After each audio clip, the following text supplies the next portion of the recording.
Abra sua Bíblia aí, por favor. No quarto livro dos 4 evangelhos, livro de João. Isso, livro de João. João capítulo 5. Capítulo 5.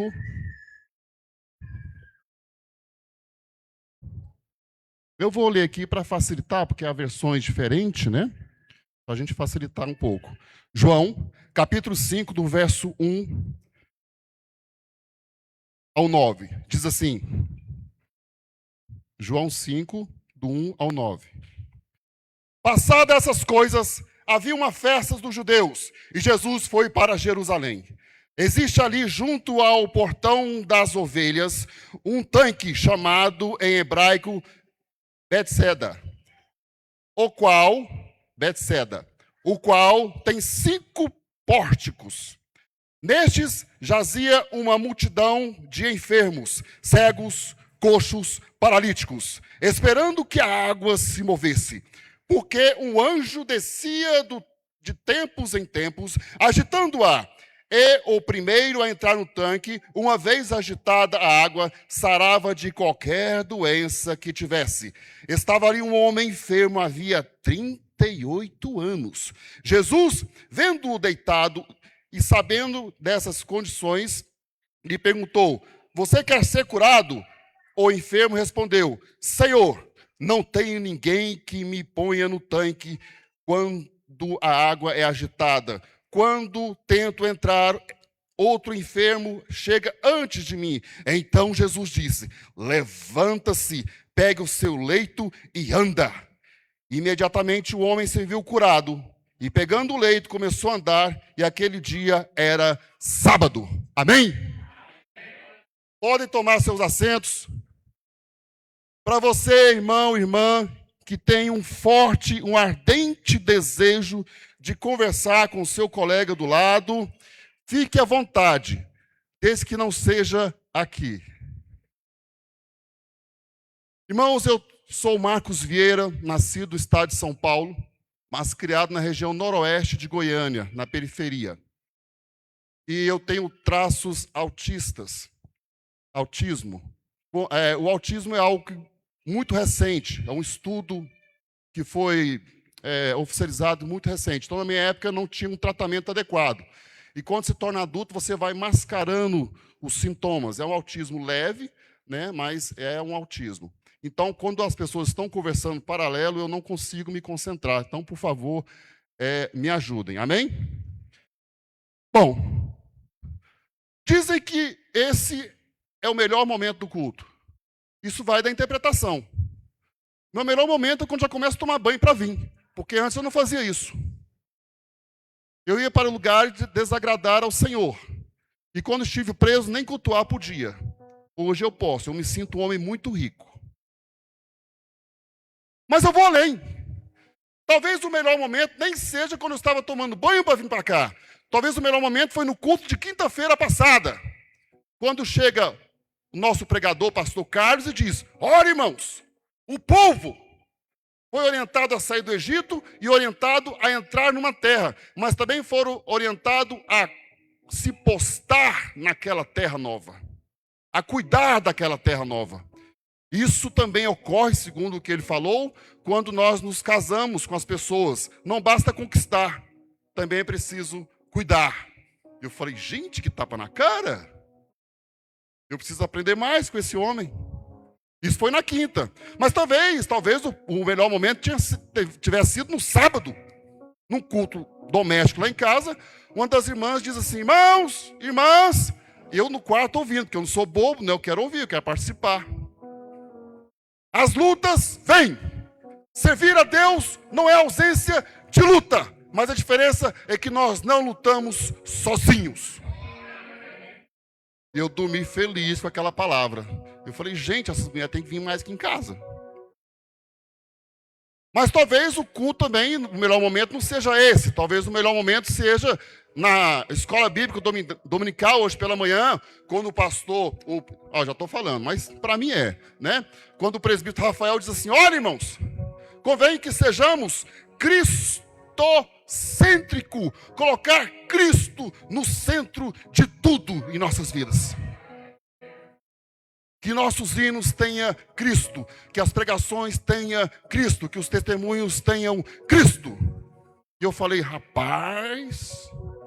Aí o pastor falou, irmão, você pode pregar? Eu falei assim, mas com tanta gente habilitada, eu? Mas vamos lá, já que estamos, né? Se eu dizer alguma coisa aqui que presta, é porque eu aprendi aqui. Se não presta, é de mim mesmo, aí eu vou corrigir futuramente, amém?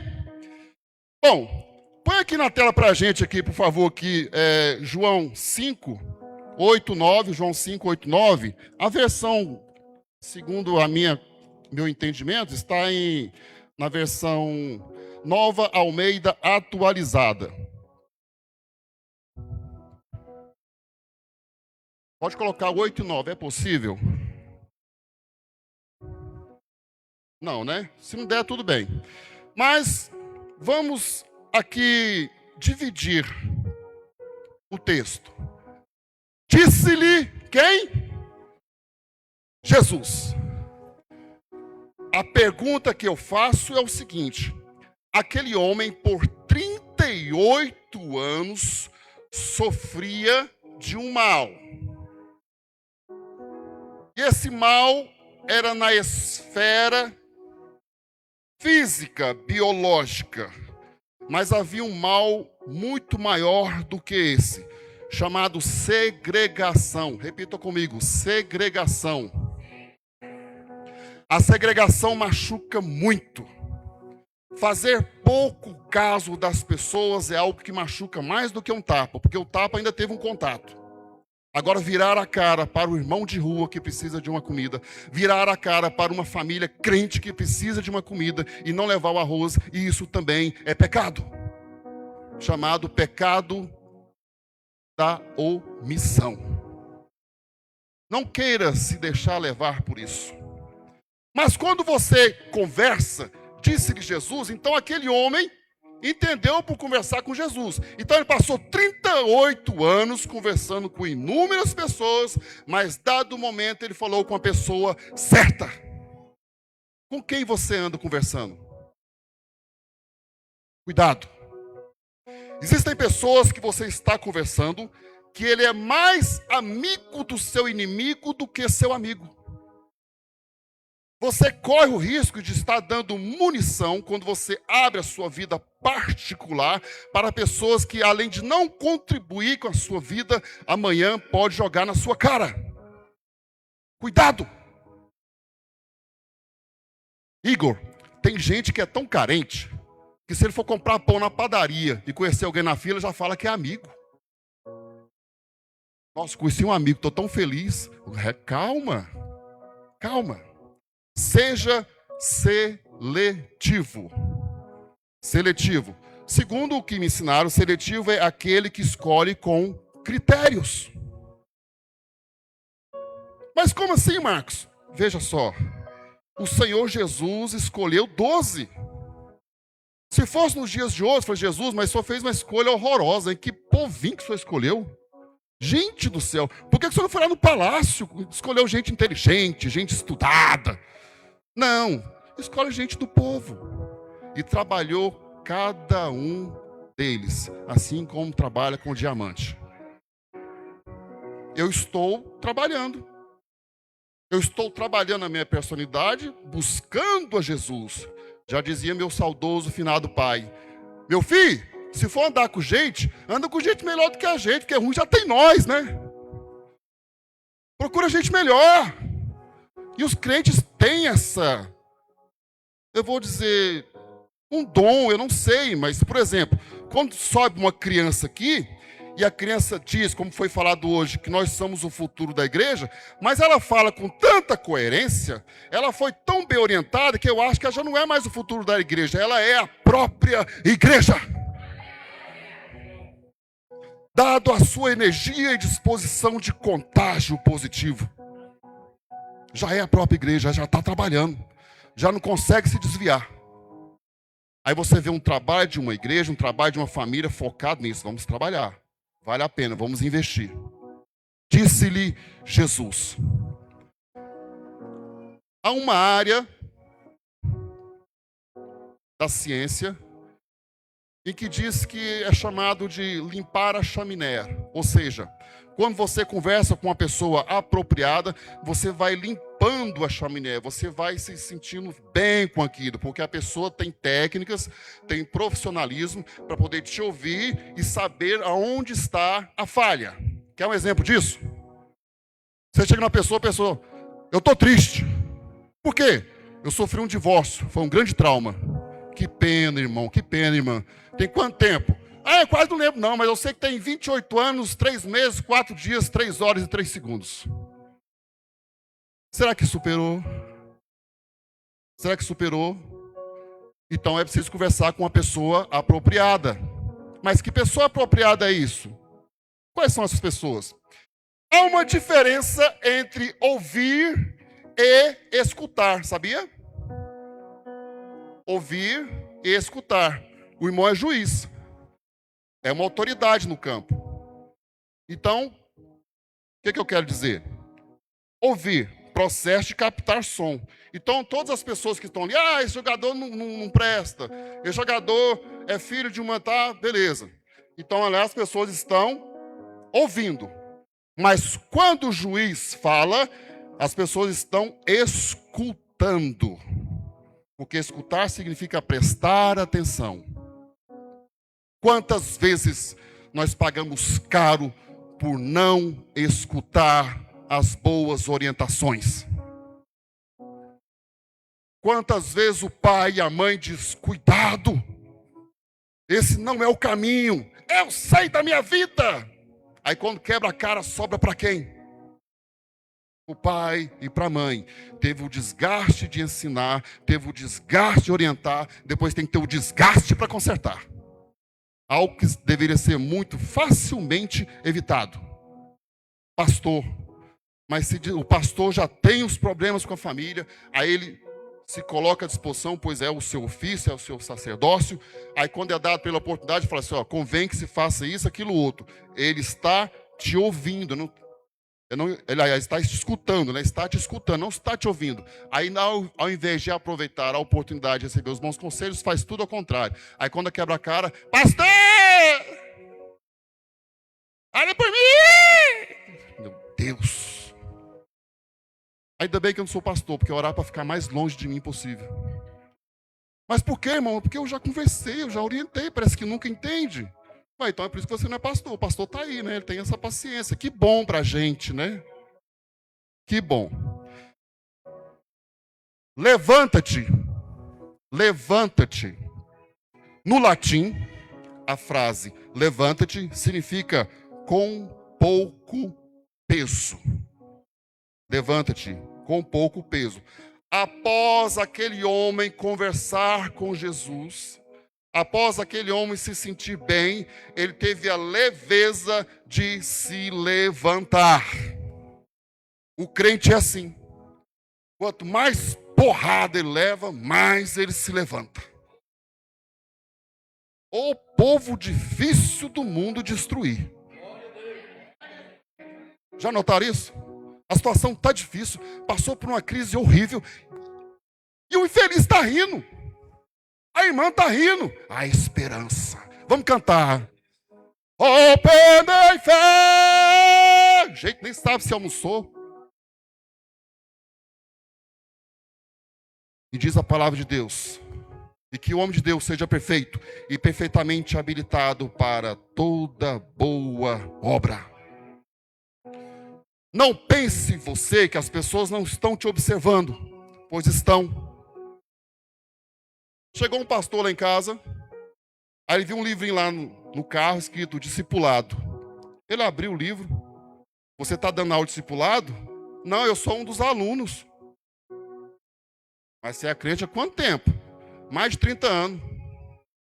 Como que se chama isso? Reciclagem. E quando termina? Quando eu morrer.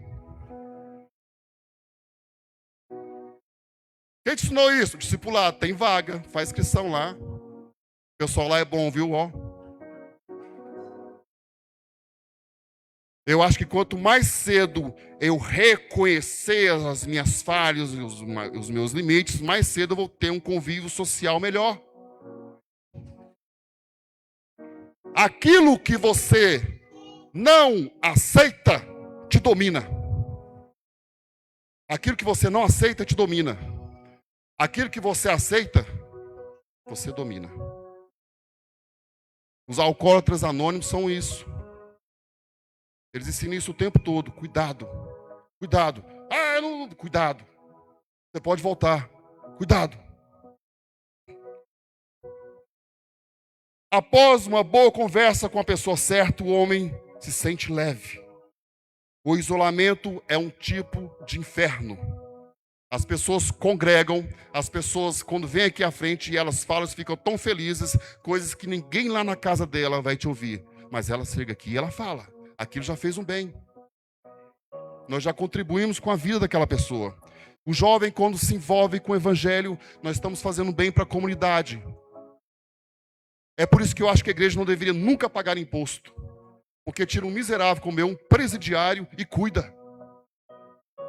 A prática do mal já não faz mais sentido. Esse é o nosso Deus. Há uma teoria sobre carroça vazia e carroça cheia, sabia? Nem sempre porque uma pessoa está falando o tempo todo é sinônimo de alegria. Eu não tive o prazer de ser criado na zona rural, mas uma carroça, quando ela está cheia, ela faz menos barulho do que uma carroça vazia. De repente, quando a pessoa fala muito, cuidado, ela está vazia. Vazia de quê? Do Espírito Santo de Deus. Vazia. Mas aquela pessoa fala muito, aquela pessoa tagarela, aquela pessoa me incomoda, aquela pessoa não tem nada que agradar ela, mas de repente é uma carroça vazia. Ela estando cheia do Espírito Santo de Deus, ela deixa de se queixar, ou se queixa menos. Eu conheço crentes assim, com situações horríveis, mas se queixam menos possível. Não querem dar o gostinho para Satanás das suas tristezas. Elas entenderam que se os inimigos sabem de suas dificuldades, eles, além de não ajudar, vão atrapalhar e tornar a situação pior do que já estava.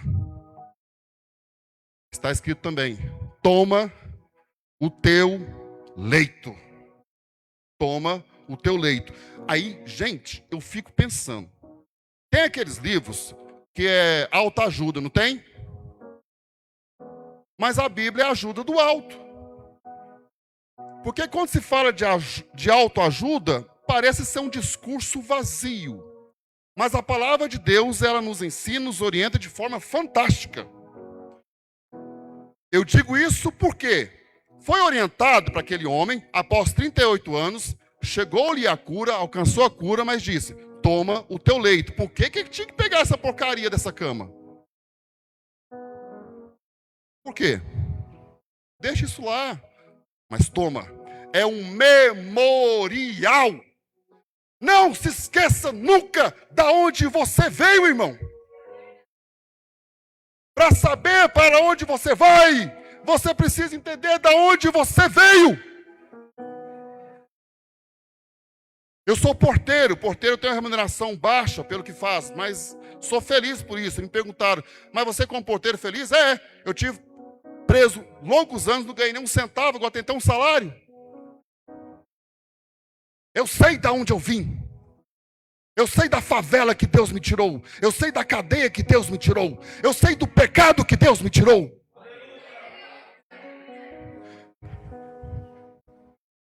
Eu fui em um pequeno local do Maranhão, fui conhecer o Maranhão. E quando chegou lá, na terra da minha esposa, as pessoas ficaram tão felizes com a gente, nunca me viu, e vieram com milho, fizeram uma coisa lá chamada, é o milho assado. E ofereceram aquilo com tanta alegria. Eu pensei, gente, eu não sou digno desse milho assado. Eu não comprei o grão, eu não arei a terra com aquele negocinho, como é que chama aquele negócio? Eu não tive esse trabalho, eu não tive o trabalho de me preocupar com as pragas, de me preocupar com a chuva, eu não tive o trabalho nem de colher o preto aqui prestou. Aí ele escolhe aquele milho, prepara, até para assar. Não prestei nem para assar aquele trem. Eu só fui para comer. Eles olharam para mim com alegria tão grande. Tá bom, irmão, tá gostoso. Eu falei, claro. Lá no Canedo não tem isso, não. O povo lá é ruim. O pouco que tem, eles contribuem. Isso é uma riqueza. E eu vim de lá para cá, falei, Elizabeth, eu preciso aprender muito com os nordestinos. Tenho muito que aprender com esse povo. Muito. Se você vai se envolver com a moça e com o rapaz, você que vai casar, conheça as suas origens primeiro. Sabe aquele momento da borboletinha, assim, na barriga, quando está conhecendo? Nossa, mas ela é tão linda, ele é tão bonito, a voz dele me canta. Pois é, esse não é o momento ainda, tá? Espera, faz igual os espias da Bíblia, vai lá, ver como é que é essa turma aqui, como é que vai ser esse povo, com quem que eu estou me envolvendo. Memorial. E anda. Anda um verbo presente indicativo. Isso é que o Aurélio me disse. Anda, verbo presente indicativo. Então eu vou entender que Jesus é presente e indica a cura para a nossa vida. Esse é o nosso Jesus. Ele está sempre indicando a cura. Eu estou andando com essa turma há mais de 30 anos. Não me lembro de nenhum crente, o mais mal-humorado que esteja, chegar aqui e falar assim, desiste, isso não é para você. Você não vale nada, nunca vi isso, pelo contrário. Levanta e anda! Marcos Vieira, levanta e anda! É um povo guerreiro, um povo muito disposto para lutar. Só tenho recebido energias positivas, exemplos de pessoas que passaram por situações semelhantes e hoje estão de pé. Caiu, mas também aprendeu a levantar. Imediatamente, também está escrito. Imediatamente. Tem pessoas que dizem assim, quando eu puder, eu vou seguir a Jesus. Não, é imediatamente. Mas quando eu posso aceitar Jesus? Ontem. Mas aí como é que é? Vai surgir um arco-íris, eu vou escorregar nele, as luzes vão se transformar em algodão doce? Não é isso. Não é um mundo fantasioso. Mas acredite, começar a servir ao Senhor, começar a ler a palavra do Senhor, começar a testemunhar, isso vai contribuir muito com a sua vida. Imediatamente. Não espere para amanhã, pois amanhã poderá ser tarde demais. O homem se viu curado. Eu pensei, gente, ele já curou. Fechou a história, está tudo certo. Mas não. Aqui está escrito, o homem se viu curado. Ou seja, antes da fé coletiva, que é o que nós estamos fazendo agora, devemos valorizar a nossa fé individual. Foi cantado um hino muito bonito aqui, para orarmos em nosso quarto, não foi isso? No quarto. Buscar ao Senhor, a fé individual.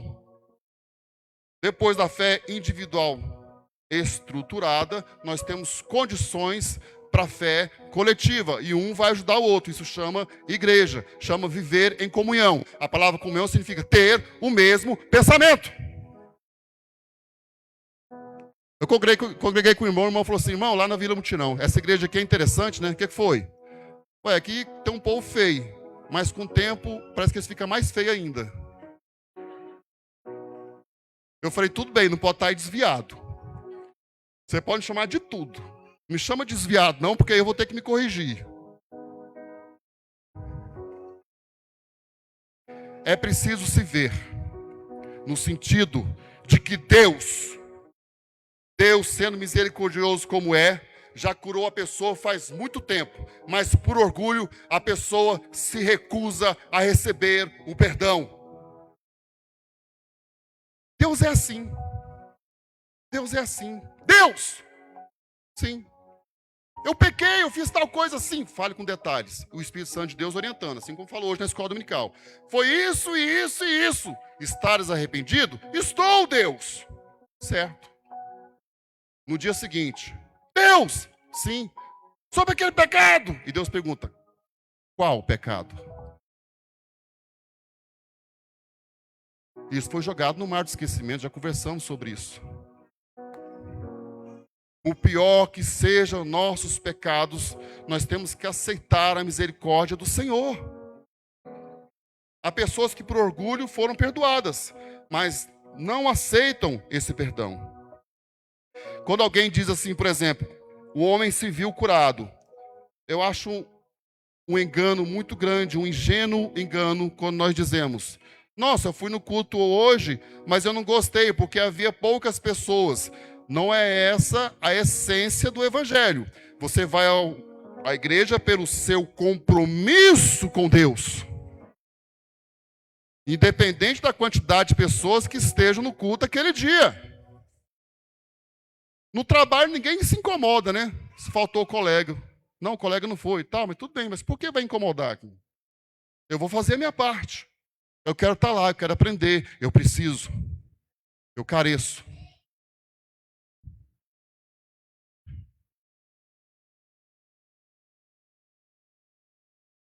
Para finalizar, irmãos, eu posso dizer, e repito com muita alegria, eu me sinto muito bem assistido nessa igreja. Sentar ali por 30 anos sem nenhuma oportunidade, para mim já está de bom tamanho. Pois cada um consegue ensinar do seu jeito, uns com os hinos, outros com os testemunhos, outros com os seus ensinos e pregações. Deus abençoe grandiosamente pela oportunidade, né? E como eu já falei, se eu errei foi por mim, se eu acertei foi eles que me ensinaram. Deus abençoe grandiosamente.